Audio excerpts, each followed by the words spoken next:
So I signed up for this competition back in August, and after a few long months of waiting, the results are finally out. But before we get to this point, I have to rewind a couple months.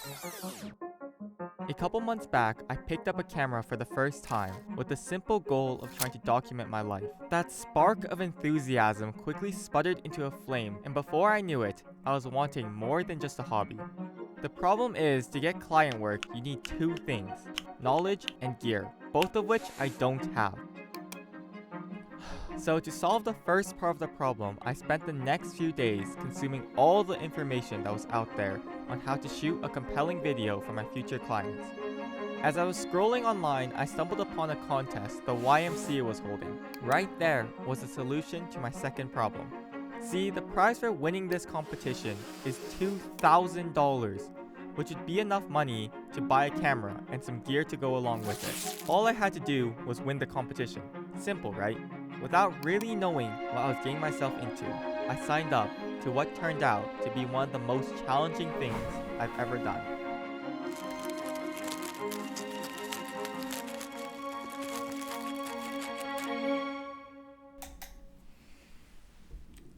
Okay, so in order to win this competition, I have to create a 1-minute video explaining the effects marijuana has on the adolescent brain.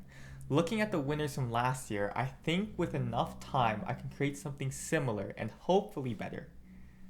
Since I'm not too knowledgeable on the subject, the first step of the process is definitely going to be research. And with that, I cancelled all the remaining plans I had for the rest of the evening and spent my remaining waking hours learning about marijuana. Okay, so I finished all the research that I needed to do yesterday. Now it's finally time to shoot the video. I feel like I have a decent grasp on the subject, but I'm facing one big problem. See, I live in a super anti-drug household, meaning if I were to go out and buy a bunch of marijuana, even if it was just for a video, I'd probably get my butt kicked. So I'm going to have to find a workaround for this. With it being the middle of August and the fall semester right around the corner, there wasn't too much time to figure out what I was going to do. So I did the first thing that came to mind, which was browse online and find a bunch of royalty-free stock footage. This is where I'd like to introduce to you our channel sponsor, Storyblocks. Oh wait, we only have 3 subscribers.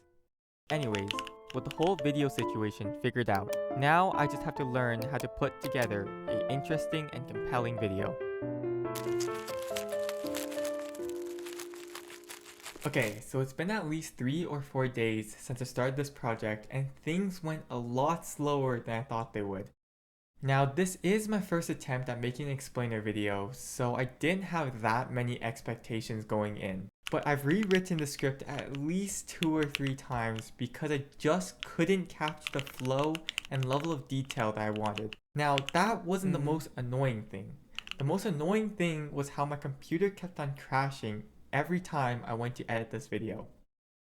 Now, I know MacBook Airs weren't really designed to edit videos on, so it completely makes sense. But that doesn't make it any less annoying. These green plants are known as cannabis, the psychoactive drug that is known to produce feelings of relaxation and pleasure. It does this by hijacking the brain's reward system, which is also responsible for mood, ability to concentrate, and learning.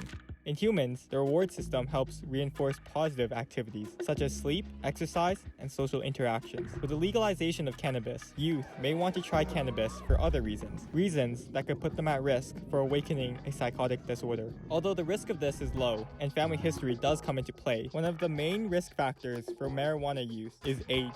For people who are under the age of 25, frequent marijuana use could disturb brain development, which could affect their long-term learning ability, emotions, and problem solving. So postponing or reducing the use of cannabis until after the age of 25 would allow the brain to fully develop and reduce problems in adulthood.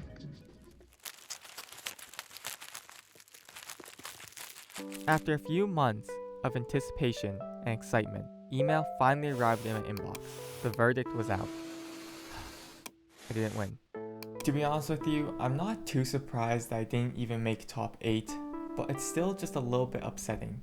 I think from this experience, I need to find another way to make the visuals in my videos more interesting. I'm not really sure how I'm going to do that quite yet, but I at least know where I'm headed. Anyways, I hope you enjoyed.